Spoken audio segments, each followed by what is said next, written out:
Bonjour à tous et bienvenue pour cette nouvelle vidéo. Donc cette vidéo est sponsorisée par Geekbuying. Alors pour ceux qui l'ignorent, Geekbuying est une plateforme de e-commerce qui propose du matériel de haute technologie accessible au grand public. Ce que j'ai particulièrement apprécié chez Geekbuying, ce sont ces délais de livraison ultra courts, moins de 4 jours pour recevoir ce vélo. Donc aujourd'hui c'est un fat bike que je vous présente. C'est un vélo électrique tout-terrain, le modèle KS9 de chez Keteles. Donc ce que je vous propose, c'est qu'on le découvre ensemble.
Voilà, il y a une jolie couleur.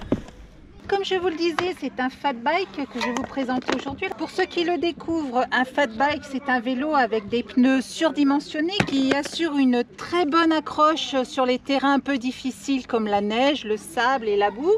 Allez, on y est presque.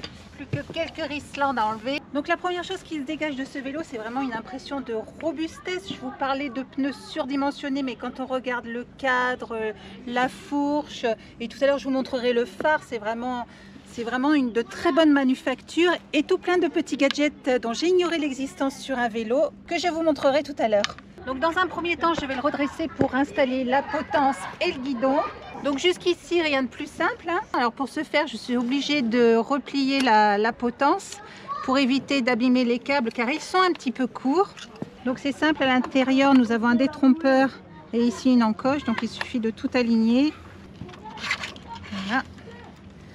Je réglerai un petit peu plus tard. Et je reverrouille la potence.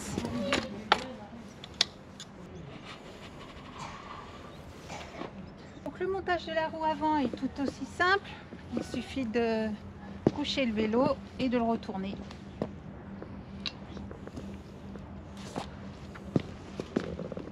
Donc on insère délicatement la roue avant entre les plaquettes de frein. Je veille à positionner la rondelle avec ses petits ergots de cette manière. Un petit tour de clé pour sécuriser l'ensemble. Allez, même opération de l'autre côté. Donc le centrage est parfait, pas de bruit de disque qui frotte sur les plaquettes. Les roulements sont fabuleux, c'est fluide, ça tourne tout seul. Donc je vérifie rapidement la pression des pneus avant et arrière, ainsi que le serrage de la roue arrière, puisque je vous rappelle qu'elle est arrivée déjà montée. Donc c'est une clé de 18 qui n'est pas fournie dans le kit, dans le carton du vélo. Donc à prévoir vous dans votre boîte à outils. Voilà, c'est serré. Donc pour les pédales, c'est ultra simple également. Donc les pédales sont différenciées ici. Donc j'ai le L que je retrouve à l'intérieur de la pédale ici. Ce qu'il faut savoir, c'est qu'elles ont un pas de vis différent. De toute façon, c'est indiqué là sur l'autocollant sur le support de pédale. Et un petit coup de clé pour sécuriser tout ça. Voilà, c'est bon, on passe. Allez, le plus gros est déjà réalisé. Donc je vous ai épargné le montage du garde-boue et de la lampe. Alors pour le garde-boue c'est très simple, il y a 3 vis, une devant et 2 sur les côtés. Quant au phare, on voit très bien que le fabricant n'a pas mis un phare juste parce que la législation l'y obligeait, mais qu'il a vraiment pris en compte le confort de l'utilisateur avec cet énorme phare, on dirait un spot de chantier. Regardez le résultat en plein jour, c'est vraiment fabuleux. Alors au rayon des accessoires fournis avec le vélo, on retrouve 2 rétroviseurs. Un antivol, alors c'est rare et là vraiment j'apprécie. Une pompe à vélo, le chargeur de la batterie, quelques clés pour le montage du vélo. Donc comme je vous le rappelle, il manque la clé numéro 18 pour le boulon de la roue arrière. Et une notice de montage qui est parfaitement bien illustrée avec de nombreuses photos, voilà, sur tous les points de montage.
Waouh, ce fat bike est vraiment génial. Il est vraiment à l'aise dans toutes les situations. Alors côté cycle, il est équipé de 2 freins à disque hydrauliques d'une souplesse et d'une précision remarquable, d'un petit panel avec le klaxon, avec l'allumage du phare avant et arrière d'ailleurs.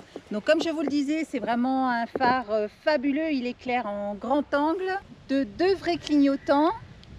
Donc là, à droite. Et là à gauche. Très efficace, visible de derrière comme de devant.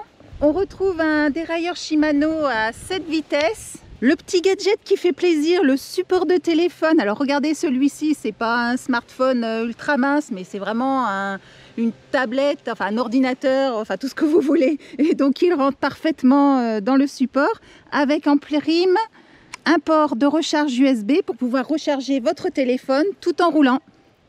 Ça, c'est vraiment appréciable. Donc l'allumage de la partie électrique est ici. Donc c'est un long... Ah non, un petit appui, ça suffit. Donc on a vu que ça alimente la prise USB pour le rechargement du téléphone. Ici, nous avons les touches. Donc plus et moins, c'est pour augmenter l'assistance électrique. Donc jusqu'à 5. Voilà, ça ne va pas plus loin. Et on redescend par là. Sur le côté ici, vous avez un petit bouton pour naviguer dans le menu, donc voyage, enfin c'est les kilométrages parcourus suivant la journée, le voyage total. Déjà 28 km de parcouru, donc on l'a reçu hier après-midi, je peux vous dire qu'on l'utilise. Donc actuellement il est en miles, donc c'est pas un problème, on cherchera un petit peu plus tard comment le régler. Donc 3 types d'assistance, l'assistance aux pédales, l'assistance via la poignée tournante, ou soit les deux en même temps. Donc il nous est arrivé d'usine bridé à 250 watts. Je vous rappelle qu'il a un moteur de 1000 watts. Donc voilà, il est bridé pour la France, pour pouvoir circuler en France, avec une batterie de 48 volts. Donc il est également équipé d'une fourche à suspension réglable. Donc réglable ici, là je suis sur le mode très souple. Voilà. Et quand on veut durcir, c'est comme ça. Et là, d'un seul coup, on se retrouve vraiment sur quelque chose de très dur. Pour mon petit confort, moi je le mets en souple. Donc il pêche un peu par son confort arrière, par le manque de suspension arrière, mais ce qui est compensé par sa selle vraiment ultra confortable. Donc il possède un porte-bagages à l'arrière vraiment très grand, ainsi qu'un panier très solide à l'avant. Il est entièrement pliable et je vous montrerai l'opération au moment quand on reviendra au bus pour le mettre dans la soute. Donc il est pliable au niveau du cadre ainsi que de la potence du guidon.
Donc la jauge là m'indique 2 barres sur 5 et j'ai parcouru environ 28 km. Donc je pense qu'on va s'arrêter là et on va se retrouver au parking pour le pliage du vélo.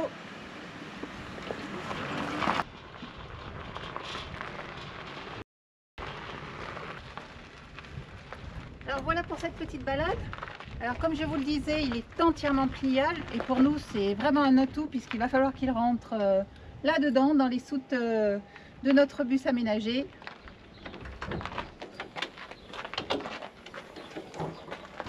Donc comme je vous le disais, il est entièrement pliable. Donc là au niveau de la potence, de système de sécurité, le petit loquet qu'on retire du trou et ici on tire la manette. Donc voilà pour le guidon. Pour le cadre c'est tout aussi simple.